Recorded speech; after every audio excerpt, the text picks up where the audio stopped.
안녕하십니까. MD 미션 스쿨의 조래을 목사입니다. 오늘의 말씀은 이사야 48장 10절 말씀입니다. 보라, 내가 너를 연단하였으나 은처럼 하지 아니하고 너를 고난의 풀무불에서 택하였노라. 이 말씀을 고난의 풀무불이라는 제목으로 함께 묵상하도록 하겠습니다. 오늘의 말씀인 이사야서는 선지서입니다. 그리고 전체가 66권으로 되어 있죠. 후기 예언서를 시작한 책이기 때문에 전기 예언서인 그 마지막인 열왕기서와 서로 연결이 되어 있습니다. 이러한 의미에서 열왕기서와 이사야서는 예루살렘의 운명에 대한 말씀들이 많이 기록이 되어 있습니다. 열왕기서는 바벨론 사람들에 의해서 예루살렘의 그 파괴, 그리고 추방, 또 이주, 또 끝을 맺게 되죠. 그런 반면에 이사야서는 그런 포로로부터 다시 위기 안에 들어가는 예루살렘, 그런 예루살렘 운명과 포로 바깥으로 나와서 새로운 행복으로 들어가는 예루살렘에 대한 약속, 이걸 묵상하는 책입니다. 또한 이사야서는 크게 전반부와 후반부로 나누어져 있습니다. 전반부는 주전 8세기에 아시리아가 패권을 장악한 때의 예루살렘을 배경으로 하고 있고, 후반부는 이미 바벨론의 포로가 되어 있는 상태에서 구원을 받아 시온으로 돌아가는 상황인 것입니다. 신학적으로는 전반부인 39장까지는 하나님의 위엄을 강조하는 반면에 후반부인 40장부터는 여호와께서 미래에 대한 일을 선언하고 또한 그것을 성취하실 능력이 있으심을 말씀하고 계시죠. 특히 47장은 바벨론의 심판을, 49장은 예루살렘의 회복을 말씀하고 있습니다. 그리고 47장과 49장의 중간인 48장은 하나님께서 행하실 새 일을 말씀하시는 내용들이 들어가 있습니다. 48장의 앞부분에서는 이스라엘 백성이 거룩한 백성이라고 하지만 실제로는 진실과 공의가 없다고 지적을 합니다. 이러한 가운데 오늘의 10절 말씀은 고난의 풀무불로 연단하였다라고 말씀하십니다. 그리고 20절에서 구원의 말씀을 하시는 것입니다. 그런데 말씀에서 은처럼 연단하지 않고 고난의 풀무불로 하신다라고 하십니다. 여기서 은처럼 연단한다의 의미는 쓸모없는 불순물을 재련해서 순수한 은을 뽑아내는 것 같이 하지 않으신다는 것입니다. 왜 그러셨을까요? 하나님께서는 바벨론 70년 포로 생활을 고난의 풀무불이라고 말씀하십니다. 어떤 성경에서는 풀무불이라는 용어 대신에 윤광로라고도 합니다. 베드로전서 4장 12절과 13절에 사랑하는 자들아, 너희를 연단하려고 오는 불시험을 이상한 일 당하는 것 같이 이상히 여기지 말고 오히려 너희가 그리스도의 고난에 참여하는 것으로 즐거워하라. 이는 그의 영광을 나타내실 때에 너희로 즐거워하고 기뻐하게 하려 함이라 라고 말씀하십니다. 하나님께서는 우리를 연단하려고 불시험을 하신다고 합니다. 불은 심판의 상징이죠. 그러면서 임재의 상징, 재련하는 도구이기도 합니다.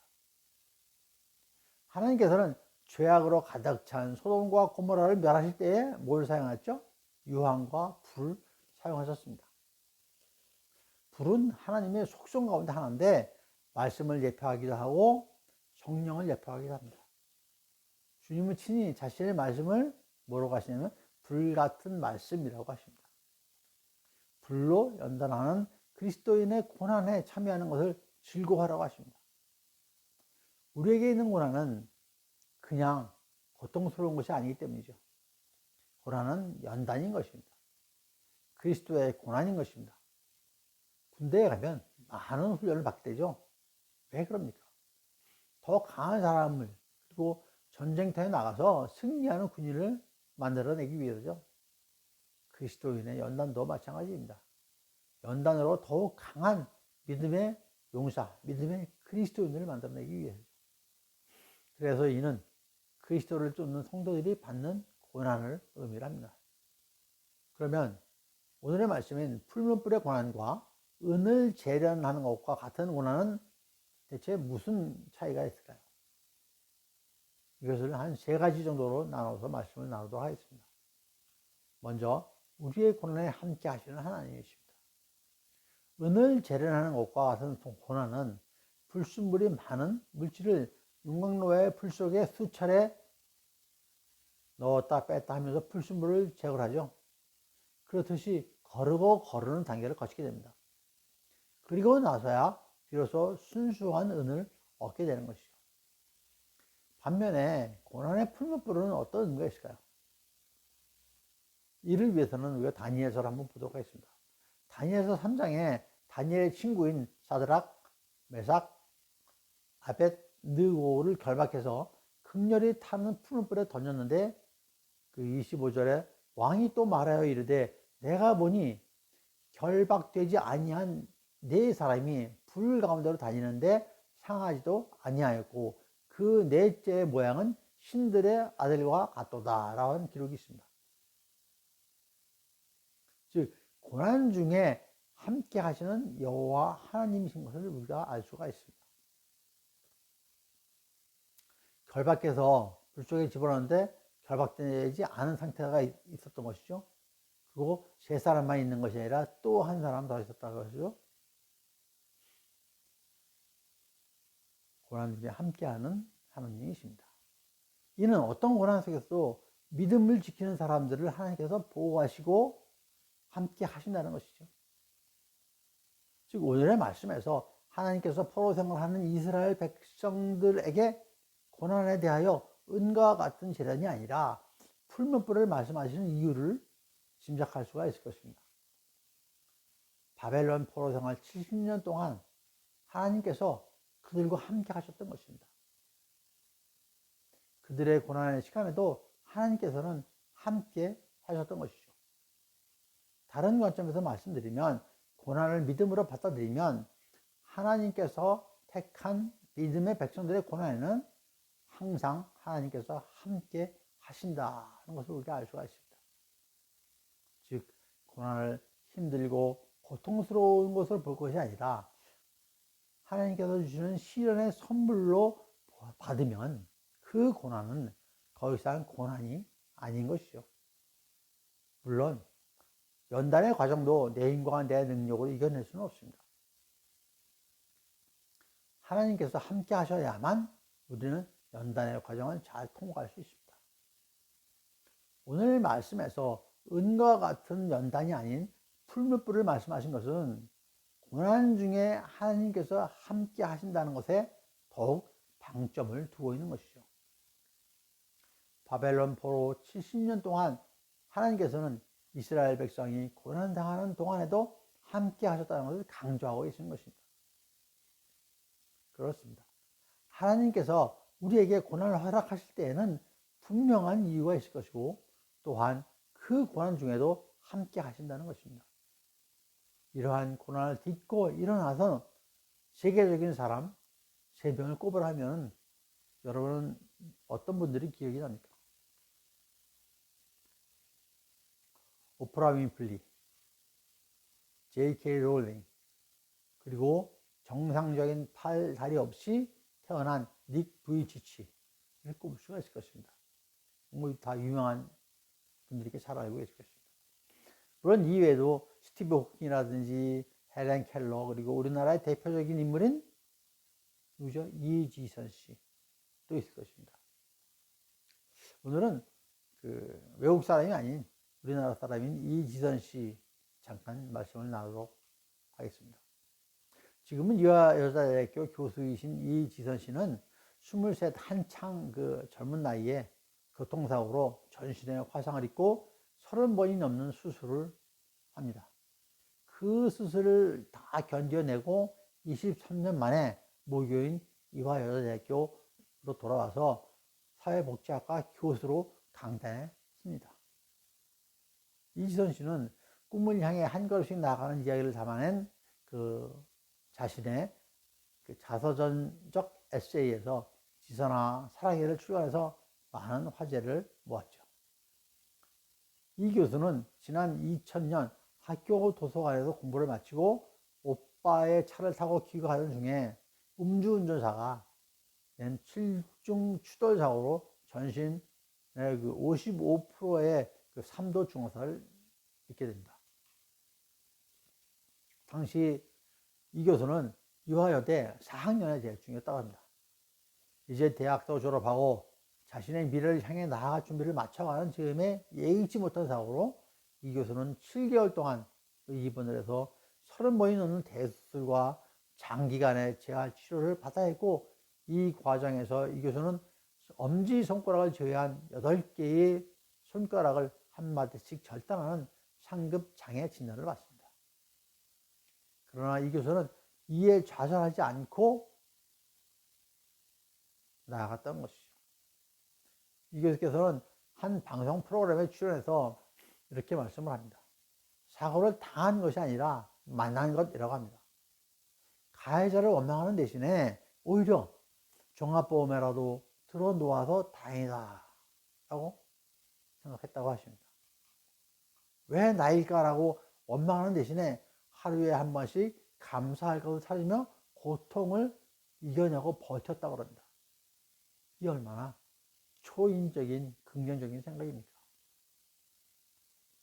이 교수는 이화여대 유아교육학과를 졸업하고 미국 보스턴 대학교의 재활상담학 석사, 콜롬비아대 사회복지학 석사를 마친 후에 UCLA에서 사회복지학 박사학위를 취득해서 그 12년간의 미국 유학 끝에 한국으로 귀국을 했습니다. 귀국한 이 교수는 2017년부터 한동대학교 상담심리사회복지학부 교수로 학생들을 가르치다가 2023년 자신의 모교인 이화여자대학교 사회복지학과 교수로 임용이 됩니다. 그녀는 23세 사고를 겪고 떠나게 된 이화여자대학교에 23년 만에 교수로 돌아온 것이죠. 모교에서 가르치는 기쁨을 누리게 해주셔서 감사하고 하면서 말씀하시기를 아주 소소한 것들에 감사했고 제 인생이 비극으로 끝나지 않을 것이라는 기대감으로 살았다라고 고백을 합니다. 예기치 못한 환난을 만나는 다른 사람들에게 하는 얘기로 살아보니 꽤 괜찮은 해피엔딩으로 가고 있다. 그래서 우리의 하루하루도 꽤 괜찮은 해피엔딩으로 갈 것이다 라는 희망의 메시지를 전하기도 합니다. 물론 이 교수께서는 그리스도인이십니다. 그는 지금도 자신의 삶과 신앙에 대하여 교회를 다니면서 많은 집회에서 간증을 하셨습니다. 여러분, 이지선 교수께서 고난의 풀무불에서도 주님께서 함께 하지 않으셨다면 가능했겠습니까? 그런 하나님께서 여러분들의 고난 가운데서도 함께 하심을 믿으시기 바랍니다. 우리 모두가 잘 알고 있는 욥기 23장 10절입니다. 나의 가는 길을 오직 그가 하시나니 그가 나를 단련하신 후에는 내가 정금같이 나오리라. 성경에서는 욥을 온전하고 정직하고 하나님을 경외하며 악에서 떠난 사람으로 소개하고 있습니다. 그런데 하루아침에 모든 걸 잃었죠. 재산과 자녀와 심지어는 욥 자신에게도 질병이 왔습니다. 결국은 그의 아내마저 하나님을 욕하고 죽으라고 얘기를 합니다. 하지만 욥은 하나님을 향한 믿음을 놓지 않았던 것이죠. 욥기 2장 10절에서 우리가 하나님께 복을 받았은즉 화도 받지 아니하겠느냐라고 하는 것입니다. 욥의 고백입니다. 또한 욥이 한 말 중에 23장 10절에서 그러나 내가 가는 길을 그가 하시나니 그가 나를 단련한 후에는 내가 숭문같이 되어 나오리라고 합니다. 27장 5절에서는 내가 죽기 전에는 나의 온전함을 버리지 아니할 것이라고 합니다. 하나님께서는 고난을 통해 욥을 숭금같이 단련하시는 것입니다. 결국 욥은 회개를 했죠. 42장 6절에서 그러므로 내가 스스로 거두어드리고 티끌과 재 가운데서 회개하나이다 라고 고백을 하죠. 욥기는 욥과 그의 세 친구의 대화 내용이 길게 기록이 되었습니다. 하지만 하나님께서는 그들의 대화에 전혀 간섭하고 끼어들지 않으십니다. 욥은 30장에서 내가 주께 부르짖으나 주께서 대답하지 아니하시오며 내가 섰사오나 주께서 나를 돌아보지 아니하시나이다 라고 합니다. 그런 정도로 주님께서는 전혀 간섭을 하고 관여하지 않으셨습니다. 하지만 우리는 하나님께서 결코 욥을 버린 것이 아님을 잘 알고 있죠. 38절부터 41절까지는 하나님께서 욥에게 이제 하시는 말씀이 나옵니다. 이스라엘 백성에게 70년간의 포로 생활을 허락하셨듯이 욥에게도 지독한 고난을 허락하셨지만 하나님께서는 항상 지켜보고 계셨던 것입니다. 항상 함께 하셨던 것입니다. 그런 하나님을 믿으시기 바랍니다. 두 번째로 고난 중에도 순종하라고 하시는 하나님이십니다. 성경에는 여러 순종 이야기가 나옵니다. 특히 창세기에 등장하는 아브라함의 순종은 귀감이 되죠. 창세기 22장에서 하나님께서 아브라함에게 말씀하십니다. 2절에서 내 아들 내 사랑하는 독자 이삭을 데리고 모리아 땅으로 가서 내가 네게 일러준 한 산에 거기서 그를 번제로 드리라 하시죠. 이삭이 누구입니까? 아브라함이 100세 그 늦은 나이에 하나님께서 주신 유일한 아들이자 약속의 자손입니다. 그럼에도 불구하고 하나님께서는 아브라함에게 번제로 드리라고 합니다. 여러분, 이러한 하나님의 명령이 이해가 됩니까? 하지만 아브라함은 하나님의 이 명령이 이해가 되지 않아도 즉시 순종하였던 것이죠. 아브라함은 다음날 바로 아침 일찍 일어나 아들 이삭을 데리고 여정을 떠납니다. 이후 아브라함이 외아들 이삭을 실제로 번제로 드리는 것을 아시고 12절에서 말씀하시기를 내가 이제야 네가 하나님을 경외하는 줄 아노라 라고 하십니다. 이어 순종의 축복을 아브라함에게 말씀을 하시죠. 17절과 18절입니다.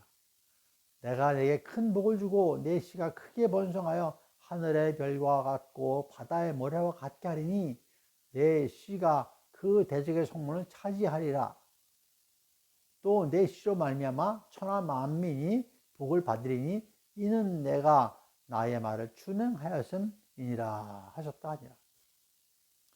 이것이 아브라함의 시험과 순종 그리고 축복의 이야기입니다. 그러면 우리들 얘기를 한번 돌아가 볼까요? 만약에 임신이 안 돼서 기도도 하고 좋다는 거 다 먹여서 이런 방법 저런 방법 다 해서 가전노역을 구해가지고 하다 이제 임신이 됐습니다. 그것도 늦은 나이 40대 후반에 임신하고 출산도 잘 했습니다.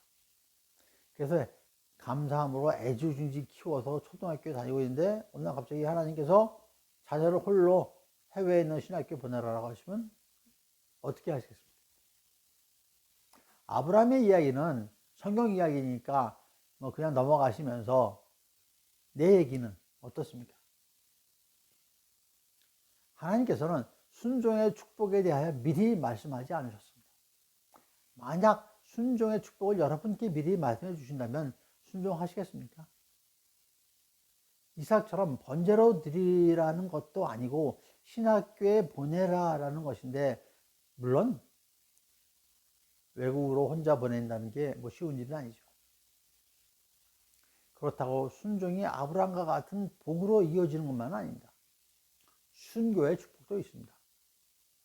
또 다른 순종 이야기는 예수님의 십자가 달리심일 것입니다. 빌립보서 2장 8절에서 사람의 모양으로 나타나사 자기를 낮추시고 죽기까지 복종하셨으니 곧 십자가에 죽으심이라 라고 하십니다. 여기서 우리는 알 수가 있습니다. 예수님의 십자가 순종이 얼마나 힘들고 힘든 고난인지를, 그리고 또한 우리는 알 수 있습니다. 그 힘들고 힘든 고난의 끝은 뭐였죠? 부활의 축복과 우리의 구원이라는 것을 예수님의 12 제자 대부분이 순종으로 순교하였습니다. 선교사 짐 엘리엇에 대한 얘기를 잠깐 드리도록 하겠습니다. 1956년 미국의 젊은 선교사 짐 엘리엇은 에콰도르의 그 오카족에게 복음을 전하려고 가게 됩니다. 그는 하나님을 위해 자기 생명을 버리는 자는 결코 어리석지 않다라고 신념을 가지고 얘기를 합니다. 그러나 복음을 전하기 전에 그는 그 부족에게 상에 찔려 순교를 하게 됩니다. 하지만 결코 그의 죽음은 헛되지 않았음을 우리는 알 수 있습니다. 그 후 그의 아내 엘리자베스 엘리엇과 다른 선교사들이 그 부족에게 다시 복음을 전했고 결국 그 부족 전체가 예수님을 믿게 되는 기적의 역사가 있습니다. 하나님의 뜻은 때로 고난의 옷을 입고 다가오지만 그 끝에는 반드시 하나님의 계획하심이 있음을 믿으시기 바랍니다. 우리나라에 복음이 어떻게 들어왔습니까? 그리고 그렇게 들어온 복음이 지금처럼 이 우리나라를 기독교 국가로 바로 세워지게 했던 것입니다. 1863년 로버트 토마스는 영국 선교의 파송으로 중국 선교사로 들어오게 됩니다. 하지만 갓 결혼한 아내의 예기치 못한 죽음과 중국 선교의 어려움으로 선교사의 직분을 내려놓게 됩니다. 그러던 중 토마스는 조선, 한국 땅이죠. 조선에 대한 얘기를 듣게 되고 1866년 미국 상선 제너럴 셔먼 호의 통역관으로 조선에 들어오게 됩니다. 하지만 조선군은 통상을 거절하면서 이들과 무력으로 충돌하게 되죠. 제너럴 셔먼 호가 조선 관군에 의해서 불타버리면서 승무원들은 헤엄을 쳐 육지로 나왔지만 육지에서는 조선 관군들이 기다리고 있었던 것입니다. 이때 토마스도 한 병사에 의해서 27살의 나이에 처형을 당하게 됩니다. 그러나 토마스는 죽음 앞에서도 담대했고 마지막까지 기도하며 복음을 전하려고 했습니다. 자신에게 칼을 겨누었던 박충건에게 마지막 성경책을 주면서 자신의 사명을 다했던 것이죠. 이것이 조선에 뿌려진 첫 번째 순교의 비입니다. 토마스의 순교는 한반도 서북 지역의 교회에 초석을 마련하게 됩니다. 당시 성경을 헌내받은 소년인 박치량은 장대현 교회의 영수가 되었고 관료였던 박영식은 예수를 믿은 후 자신의 집을 교회로 만들었다. 그리고 토마스를 처형한 박충관은 회개하고 안주교회의 영수가 되었습니다. 27살 나이에 젊은 토마스의 그 순교가 미랄이 돼서 평양에 부흥이 일어났고 초기 한국교회의 태동과 성장의 자양분이 되었던 것입니다. 또한 그 순교가 지금 우리에게 믿음을 가져다 준 것이죠. 고난은 고통이 따르고 죽음까지도 이르게 됩니다. 하지만 주님께서 허락하신 고난에는 하나님의 뜻이 있습니다. 앞서 살펴본 말씀을 다시 보겠습니다. 베드로전서 4장 12절과 13절 사랑하는 자들아 너희를 연단하려고 오는 불시험을 이상한 일 당하는 것 같이 이상히 여기지 말고 오히려 너희가 그리스도의 고난에 참여하는 것으로 즐거워하라. 이는 그의 영광을 나타내실 때에 너희로 즐거워하고 기뻐하게 하려 함이라 라고 하십니다. 그리고 고난을 당하는 자가 복이 있는 자라고 하십니다. 14절에서 너희가 그리스도의 이름으로 치욕을 당하면 복 있는 자로다. 영광의 영, 곧 하나님의 영이 너희 위에 계심이라 라고 하십니다. 베드로전서 3장 17절에서 선을 행함으로 고난을 받는 것이 하나님의 뜻이라고 말씀하십니다. 그래서 고난에 순종하는 자가 복 있는 자라고 하시는 것이죠. 순종의 축복을 받으시는 저와 여러분 모두가 되시기를 축원드립니다. 세 번째로는 고난은 영광으로 가는 통로입니다. 앞서 요셉에 대하여 말씀을 나눴습니다. 요셉이 형들에게 미움을 받아 죽을 뻔하고 노예로 팔려가고 감옥에도 들어가는 험한 고난을 당하였지만 나중에는 나라를 다스리는 왕의 총리가 돼서 가족을 구원하고 더 나아가 이스라엘 백성을 구원하는 축복으로 하나님께 영광을 돌린 것이죠. 즉 요셉의 고난은 영광의 통로가 된 것입니다.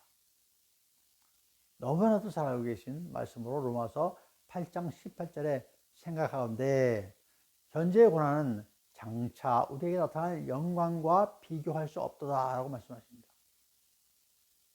베드로전서 4장 16절에서도 말씀하시기를 만일 그리스도인으로 고난을 받으면 부끄러워하지 말고 도리어 그 이름으로 하나님께 영광을 돌리라 라고 말씀하십니다. 우리는 하나님께서 우리에게 허락하신 고난을 그냥 힘들고 고통스럽고 고생스럽고 그래서 하루라도 빨리 떨쳐버리고 벗어나고 싶은 그런 고난이 아니라 하나님의 영광을 드러내는 축복의 통로로 만들어야 합니다. 하나님께서 원하시고 뜻하시는 것이 바로 이런 것이죠. 성경에는 이러한 내용들이 너무나도 많이 있습니다. 모세가 그랬죠. 다윗도 그랬죠. 욥도 그랬죠. 나오미와 룻도 그랬습니다.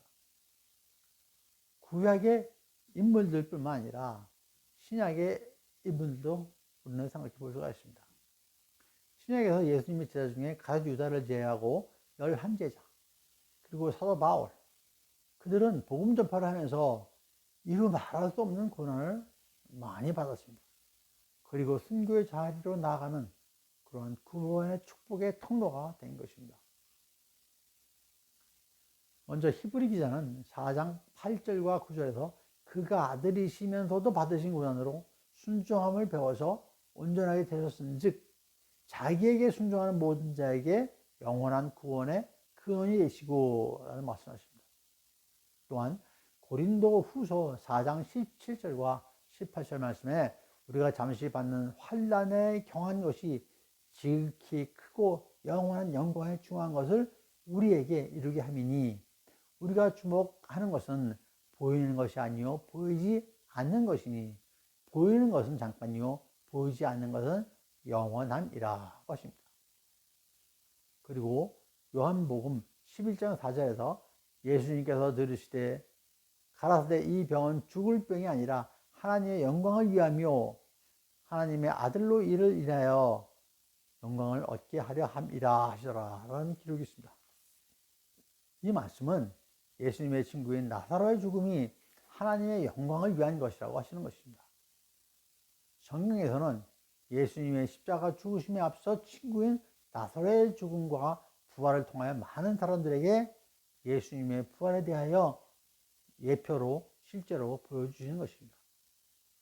우리는 예수님의 십자가의 고난의 길이 그리고 예수님의 죽음이 부활로 이어져서 하나님의 영광을 드러내는 걸 잘 알고 있습니다. 지금 예수님께서는 나사로의 죽음에 대하여 그렇게 말씀하고 계신 것입니다. 나사로의 죽음이 하나님의 영광을 위한 것처럼 예수님도 부활하시어 하나님의 영광을 드러낼 것이라고 말씀하고 계시는 것이죠. 가장 큰 고난이 무엇일까요? 아마 죽음일 것입니다. 그 죽음의 결국은 무엇이죠? 하나님의 영광의 통로가 되는 것입니다. 그러므로 우리는 고난의 시간을 인내로 이겨내어 하나님께 영광 올려드리는 축복의 시간을 준비해야 할 것입니다. 어두운 터널의 끝에는 밝은 빛이 있습니다. 그 통로의 끝에는 빛난 영광이 있는 것입니다.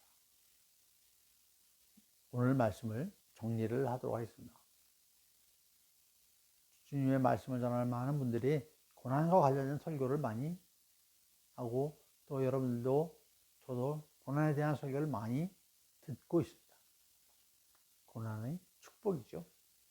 고난을 끝까지 참고 견디면 큰 결실이 있을 것이라는 말씀을 많이 듣게 됩니다. 그래도 고난의 정도에 따라 많이 힘들고 고통스러운 것은 사실입니다.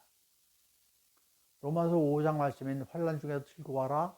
환난은 인내를, 인내는 연단을, 연단은 소망을 이룬다는 좋은 말씀이 있지만 막상 나에게 닥친 이러한 고난과 환난은 내 마음대로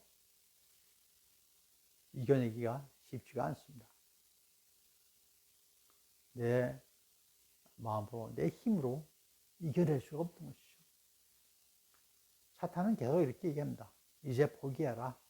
하나님은 내 편이 아니다. 그러니까 나를 따르라. 내 말을 들으라. 라고 속삭입니다. 그래서 고난 중에 하나님께서 항상 함께 하시니까 주님을 꼭 붙들라고 말씀을 드리는 것입니다. 내 힘, 내 의지로는 그 고난을, 환난의 시간을, 고통의 시간을 이겨낼 수가 없습니다. 주님과 함께 주님의 도우심이 있어야 한다. 고난 중에 주님의 말씀에 순종하며 나아갈 때 그 고난이 축복의 통로가 되는 것입니다. 고난은 누구에게나 있습니다. 그리스도인에게도 있습니다. 주님을 바라보며 전경 속의 고난을 이겨낸 인물들을 생각하고 말씀을 생각하며 기도로 이겨내셔야 하는 것이죠. 긴 터널일수록 터널 끝의 빛이 더 환하게 보일 것입니다. 바라건대 여러분에게 세상적인 고난이 아닌 복음으로 인한 고난, 거룩한 고난이기를 바라며 그 고난에 주님을 붙들고 소망으로 함께 나가 축복의 길로 이르는 그러한 참 그리스도인, 복된 그리스도인 되시기를 간절히 축원드립니다. 감사합니다. MD 미션 스쿨의 조우래을 목사였습니다.